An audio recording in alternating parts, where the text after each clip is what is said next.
Bon, alors cette vidéo, parce que je vous avais promis de vous expliquer à part comment essayer de réussir à prononcer la lettre Qaf correctement. La lettre Qaf, c'est la lettre que vous avez ici à droite, ça vous le savez. On avait dit quoi? Alors on avait dit que la lettre Qaf, ça correspondait à un kaf emphatisé. C'est-à-dire que pour passer de la lettre kaf à gauche ici à la lettre Qaf, il va falloir faire une emphatisation. Comment faire cette emphatisation? Alors, ce qu'on va faire, c'est qu'on va partir de la lettre kef. La lettre kef, en fait, comment est-ce qu'on la prononce? C'est comme un K français, donc ça, c'est pas compliqué. En termes de son, c'est comme un K français. Au niveau de la bouche, qu'est-ce qui se passe, en fait? Alors, je vais vous dessiner votre bouche. Donc ça, c'est votre nez. Ça, c'est votre bouche. Bon, c'est une grande bouche, hein. C'est une bouche de tyrannosaure. Ça c'est votre œil, il est comme ceci. Hop, voilà. Alors on va faire des dents comme ceci. Hop. On va faire carré pour pas faire Dracula. Alors votre langue, elle va, pour faire le kef en fait, votre langue elle sera à peu près comme ceci, on va dire. Hop. Ça c'est votre langue. Et votre kef, donc le K, quand vous le prononcez en principe à peu près ici, là où je mets ma croix rose. Donc ça, c'est pour faire le K, K, K, K. Maintenant, comment passer du K non emphatique à un K, K. Donc vous voyez bien que le son, il est emphatisé. Je vous avais déjà expliqué à quoi correspondait l'emphatisation. C'était une sorte de résonance. Vous faites en sorte que le son résonne dans votre bouche. Et pour que le son résonne et emplit votre bouche, vous devez créer une caisse de résonance. Donc ça veut dire que vous devez créer à l'intérieur de votre bouche, vous devez créer une cavité vide.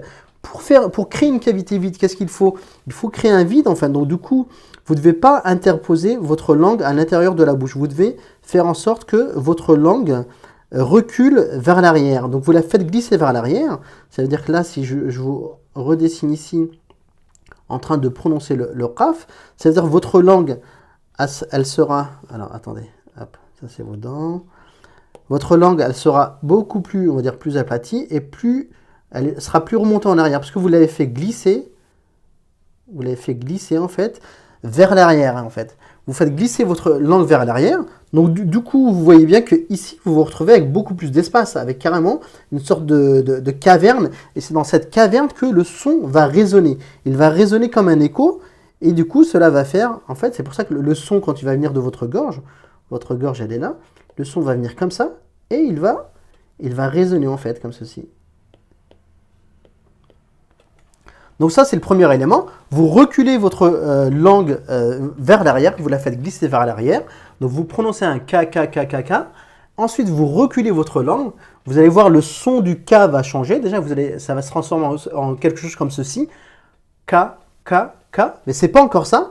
Ce qu'il faut à présent, c'est le point d'articulation. Essayez de repérer l'endroit, ce qu'on appelle le point d'articulation, l'endroit où le K démarre. Quand vous reculez votre langue à l'arrière et que vous prononcez le K, essayez de repérer l'endroit, le point d'articulation du K.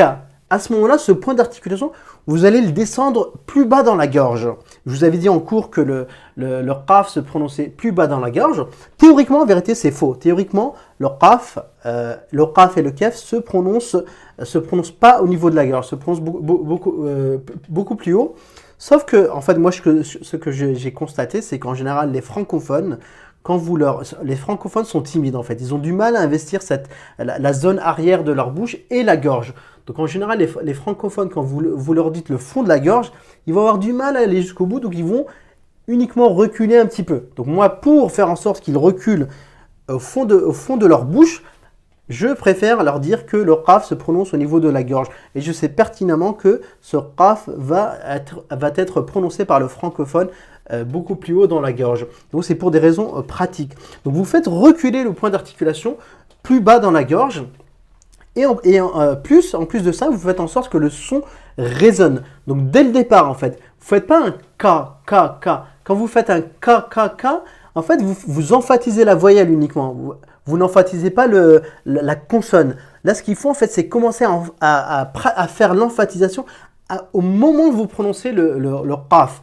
Qa, qa, qa, Donc vous répétez sans cesse ceci. Moi, quand je l'ai appris, bon, je ne l'ai pas appris avec ces schémas en parlant de points d'articulation. La base, quand vous apprenez un son, en vérité, c'est l'oreille. C'est que vous vous basez sur l'écoute et vous reproduisez ça. On a cette compétence, je pense qu'on a un système cognitif en nous qui nous permet de répéter des sons.